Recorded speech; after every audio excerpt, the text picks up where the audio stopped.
This is us. We are number one. Probably have the most wins in GEMS history. Got some spies behind us here So, that you can't see behind the camera, but that's okay. I don't care where you're from, especially from Boca Raton, Florida. Okay, the team you're going to see next is Fire Department of New York EMS. It's a team that's been with us before.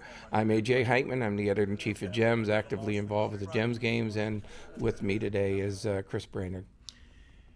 I'm a retired deputy chief with City of San Diego Fire Rescue and longtime judge for the JEMS Games. And how many years in San Diego Fire before you retired this year? I thought you weren't going to ask that. Oh, come on.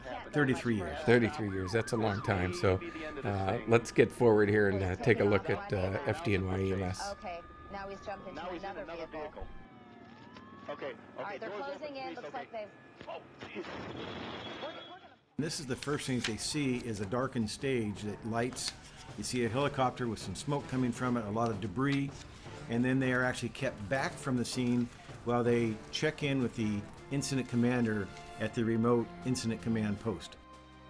Now, the team that we're going to see here is FDNY EMS, and they've been in the competition probably for all 12 of the years, and they come, and it always hasn't been the same team, but they always react the same way, and they often are very involved together throughout the year in training, and they practice at their SEM center, and I think that we've seen, particularly with this team and many others that come back year after year, that really helps them get into the GEMS Games. And they are certainly one of our more animated team. They tend to be louder, which can be a good thing because what's missing here is all the noise, the generators, the distractions that the rescue crews and the overhead helicopters bring. So their loudness is actually a good thing in a real scene. And as you notice, each one of the team members has a backpack. That is the only medical equipment that is made available to them for the entire scenario. Whether it be 3 patients or 12 patients, that's it. And they're allowed to have 3 packs, but they don't have to all be the same, but they all get checked. They're all examined by our judges before the competition to make sure that all of the required medications are there, expiration dates and everything are on there. So this is truly like a real call. And I think what's significant here is, you have a team leader who is quizzing, asking the firefighters, can I go in? Why can't I go in? Is the scene safe? Will you let me know when? Sure? Come on, just go like this. Just go like this. He's actually making fun of our scenario in a polite way, in that he's trying to ask this firefighter politely, hey, help me. You can't help me? Why not? This is ridiculous. You're a firefighter. You should be able to open a simple airway. And the banter goes back and forth a time or two, and quite frankly, as you heard, the crowd likes it. New York is known for being very confrontational in a professional way. What's that? And I think the key to any competition, and I've been to competitions in other countries as well, is that you have to have a team that you could separate. You could drop one of those people in, and they can function independently. If you have to rely on the other team members to take care of one particular patient, you're not going to do well in the GEMS Games. And these teams have been sequestered sometimes for hours beforehand, so that there's no possible way, we believe, that they can see any of the set being built or this helicopter being brought in through the backstage door, that they don't get any advance notice, they don't have cell phones, they don't have any communication devices. So when they walk in, they have no idea whether they're going to get a bus crash, a tornado, an assassination, a multi-victim shooting, or helicopter crash. All of those we've done in the past. So all 3 team members, as you point out, AJ, absolutely have to be prepared for any type of patient. And I think like we saw this year with all of the teams, they bring their training directors with them. They bring their chiefs come to the GEMS Games. They want to watch their people who've been practicing for a year perform. And it really is a performance. It's a choreographed performance. One thing that you noticed was that FDNY quickly addressed the pilot and black tagged him, which means that they found no survivable indications of life. So according to the Heart Association and our multi-patient guidelines, they quickly place a black tag on the patient and they move on. That patient is not salvageable. And that's important because you have to make a decision when you're overwhelmed by 4, 5, 6 patients that I'm not going to have time to be able to resuscitate. And most people know it's very hard to resuscitate a patient with 000 when they're a trauma code. One thing you might notice is that you've got paramedics very close to a dangerous scene. that's one of the limitations of our scenario. If this is a true helicopter crash, nobody would be that close to a helicopter that didn't have fire protective clothing on. Again, a limitation. It is what it is. We have to allow some things to progress. Here, the child is presented to the paramedics for the first time at the 4-minute mark. Until this point, the baby was literally under the stage, and one of the judges actually makes the child available. Hopefully it's recognized by a paramedic that it is a patient, and then you can see him going to work. And what you notice, as we referenced in one of the other scenarios, is the FDNY team brought the baby close to the other adult so that they had a kind of a collection area set up, and it was close for equipment, close for communications, at a high chaotic scene. I think that's a real plus. We've seen an evolution of that over the years, that the teams are creating an internal casualty collection point where they're bringing the patients together, one, so they can communicate more easily, and then also so that they can share equipment more efficiently. Here, FDNY was the only team this year to bring out an oxygen leader tree, anticipating multiple patients, anticipating an internal casualty collection area, so that they can distribute oxygen from their single bottle to multiple patients. Very smart move on their part. Yeah, and I think it's the first time that I've really seen that. I've seen a lot of innovative things, like people introducing metronomes and other things at the scene. And you also notice that they all have tape on their belt, they have extra scissors, they have all those kind of things, because when you're on the other side of the stage, you can't rely on somebody bringing you from a scene a pair of scissors. You have to have it. And what I am impressed more than usual with these teams is how calm they are. Their motions, there's not a lot of wasted effort. They're very efficient. They're able to share equipment. They communicate clearly. There's not extra talk that's not necessary. And it shows their experience, quite frankly. And I think you learn other things, particularly from the competition, like when there has to be an IV start. Sometimes they'll throw over a whole pack that they have, you know, a tourniquet wrapped around a bag and a catheter and maybe a intraosseous, and so that they're not looking for individual parts. That all takes extra time. And the other nice thing about the JEMS games that we've seen is that not only do they practice all year, but afterwards they go back to their home stations and their home departments, and they critique themselves. And I know in the case of all these teams, they go back to their training academy and they teach the other students errors that they might have made or things that they think that they did that helped them win the competition. And so that's really the benefit for the whole thing. And all of this is taken down on the computer from Laerdal, and I know in particular that you and Chad Mercado, the coordinator, are going to do a follow-up article that talks about some of these things. Now here we've got the team leader, again encountering a firefighter that resists helping. I know that firefighter is frustrated because even though they're role-playing, they want to help. They want to help. They've been told, hold the hose, stand there, hold your radio, but don't help them. And again, that's something we're going to probably take a more critical look at next year on how to involve the resources at scene a little bit more. And you heard the team leader say, well, come on, you're standing around, you're not doing anything, you can help me do this. And the crowd loves it, the crowd gets into it, but I think everybody in their mind is saying, if I was at the scene, I'd be really yelling at this guy to help me. And we had great support from Maryland Fire Rescue Institute this year. They sent people over with all their gear, and people sometimes don't realize these firefighters are up on that stage for 3 hours with their turnout gear on. We give them a little water. It's almost like punishment, you know, you're up on the stage for 3 hours, but they love doing it, and they love the thrill of the chase. Some of the debris that you're seeing is stuff that we've, you know, moulaged the stage with. We've got burned clothing, we've got suitcases, pallets. We build all this stuff Friday afternoon in anticipation of creating the most realistic set that we can. Now here, back to the baby, we've got the hoses coming out of the baby's diaper. That's all the electronics hooked up wirelessly so that Laerdal, who's off stage, can capture data for us and then also sequence the baby to do certain things. Stop breathing, lose a pulse, change the pupillary size, and they can also capture what the rescuers do. And in amongst the debris is some of our equipment and our kits. And you know, I've been on calls where you look around, where'd I leave my stethoscope? God, you know, you open up an intubation start kit or something like that, and you lose it on that debris, and you're in trouble. Now, FDNY chooses to have just a very small little holster on their hip for pen light and scissors and so forth. Some of the teams like to have a larger toolbox on their hip, and it's just all preference. But they found that this is efficient. Now, this particular case, they've got a bag valve mask on a patient, and they've got a smaller bag, which is more appropriate than using an adult bag. So they've even thought that far. And even the reservoir. And the reservoir. So they're doing the treatment correctly despite it being a simulation. So hats off to the simulation team, and then hats off to FDNY. And I think, again, why the JEMS Games is so unique and can't be found anywhere else is that there's so many teaching points in there that those crews come in, and the 600-700 people that watch it all learn from the same thing and go back and say, gee, why don't we do that? I remember with the metronomes and other things, people said, oh, that's a great idea. And I think that's one of the pluses. It's not just entertaining, it's not just educational, but it's instructive for the future.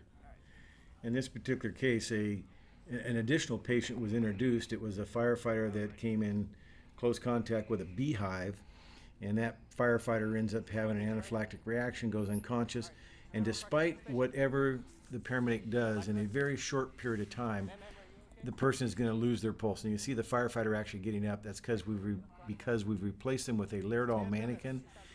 Laerdal off stage can now tell the mannequin, produce a pulse, don't produce a pulse, breathe, don't breathe, and actually have the paramedic assess and actually feel the vital signs. And one of the nice things with Penwell is that we have our own video department, and they send 6-7 video teams, and we film this from all different angles. And then there's a switching controller in the back of the auditorium so that the audience can see up close. Just what you're seeing here now is up on the screen, and I think that's one of the good reasons to come to the JEMS Games is that we've really put the resources and the finances into making this the top premier competitive event in the country.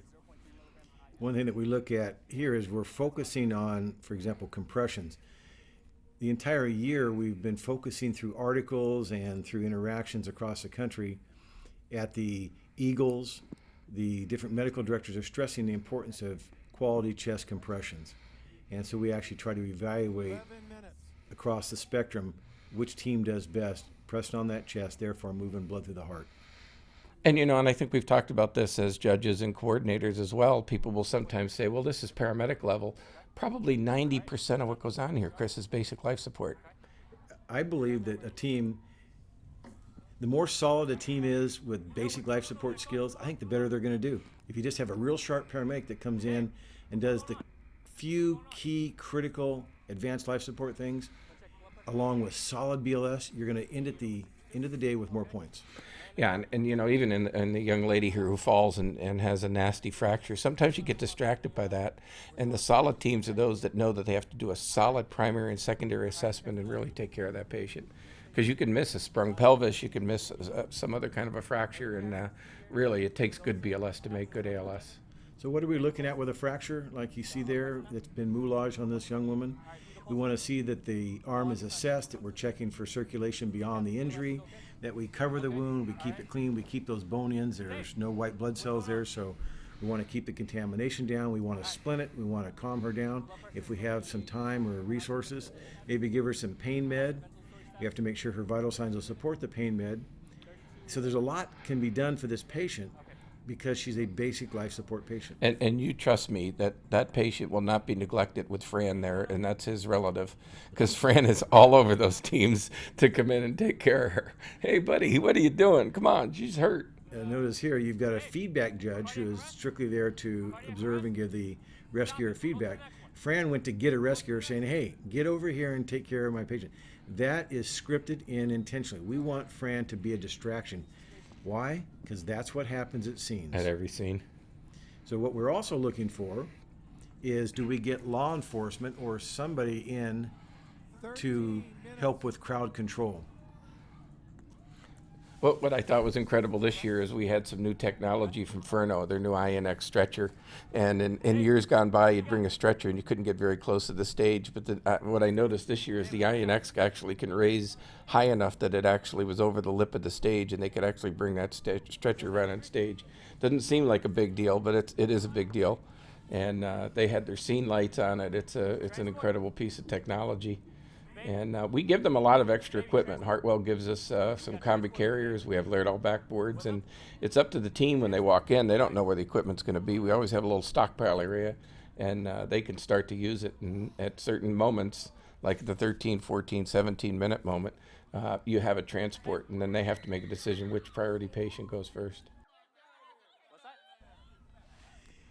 Fran, the gentleman there on the right, we call him the father of the Fran clan. He is intentionally inserted in here at the 11-minute mark to cause distraction. He and his family are coming home. They find this because a helicopter has crashed into their neighborhood, and a relative of his, the one with the fractured arm, falls down amongst the debris, gets a compound fracture, an open fracture of the arm. And so this is intended drama, and Fran is outstanding of it. Yeah, and it's not unusual at a scene for somebody to be a looky-loo and coming by the scene and crash into somebody else. And in this case, she runs up into the area and falls, trips and falls, and then, all of a sudden, the most important person to him is his relative, and he doesn't care what else is going on. He just wants to make sure that somebody's getting taken care of. And you can always see the crews take a deep breath when that distraction comes in. They know it's going to happen at some point, and all of a sudden, they just have to kind of manage that. Once again, here you got the baby who's now intubated, which is, really an added bonus in a competition like this to have a child who's intubated. But the most important thing is oxygenation, and that's where Laerdal comes in. Up on the screen, they're showing whether that patient's oxygenated well, or not oxygenated well. And the crews only can look at their monitors, but the audience can see everything that's going on as well. That baby that right there that has the endotracheal tube in, the crew can also be deducted points if they don't manage the airway correctly. So if that tube gets displaced, we'll be able to tell that in the technology that Laerdal brings to this. So it's a double-edged sword. Yes, you want the points for the advanced airway, but you also want to make sure it stays in. Very, very tough to keep an endotracheal tube and a baby on a scene like this. You can see it's already leaning over and I would say marginally still patent. And the teams have to have in their kit just about anything that could be needed at the scene. Of course, we have our cadre of drugs, but in this particular case, not everybody carries a splint. And having a rolled up SAM splint that could be improvised and used is a real plus, because you're not going to be able to run back out to your ambulance to get a rigid splint or a board splint. As you see a gurney being brought in, this was not even allowed to be available to the crews till the 13-minute mark. So at 13 minutes, we're at the back of the auditorium, they walk forward. This is probably at about 14 minutes. It's the first time any transport capability is made available. This crew is a basic life support, although they've got training to do far more than they're allowed. They are told to do nothing but be the gurney drivers. And I think for the audience, there's a couple of points to be made about that. First of all, it'd be real easy for us to have a bunch of stretchers and allow them to offload their quickest patients into an ambulance to another crew to get it taken care of. So we really want to work the crew. But the other thing is we think of our rural neighbors and the people that are in rural America that aren't going to have transport resources for quite a long time. And this really works the crew. What do you do if you're on a scene with 5 critical patients and you don't have transport available to you? Absolutely.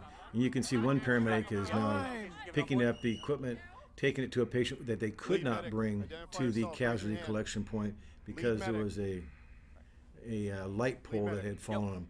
This is now the 17-minute mark, so time is called, and a lead judge let's just take a watch at him, because what he does is he writes things down. He knows as much as he can. He gets a very quick briefing from the other people, so he understands exactly what's going on. And then the thing that amazes me that personally I don't think I could do at this point, but I probably could have done 10 years ago, is to rattle off that assessment so quick and so crisp and so clear. I think this has become a paramount part of the JEMS Games.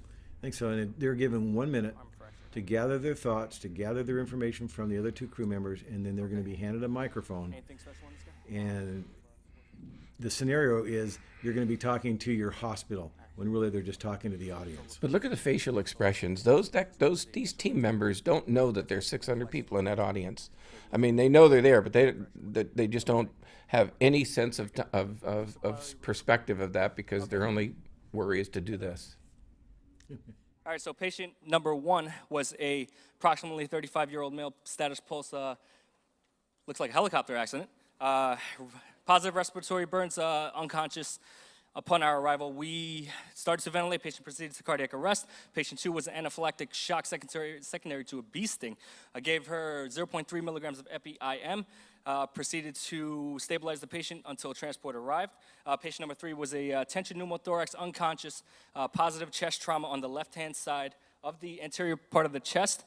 I proceeded to give a 22 gauge Decompression to the second intercostal space over the third rib. Patient had an immediate egress of air, responded appropriately to the treatment. Patient number 4 was a stable right arm fracture to the left arm, right arm. My partner did an initial assessment on the patient. Then we proceeded to establish an IV to the left AC and gave 0.1 milligrams per kilogram of morphine, which ended up being 5 milligrams total. We stopped at the 5, patient proceeded to be sedated, and we ended the scenario with that. It's a lot of them. And the DOA. And it is in one of the two key factors. Time. Thank you.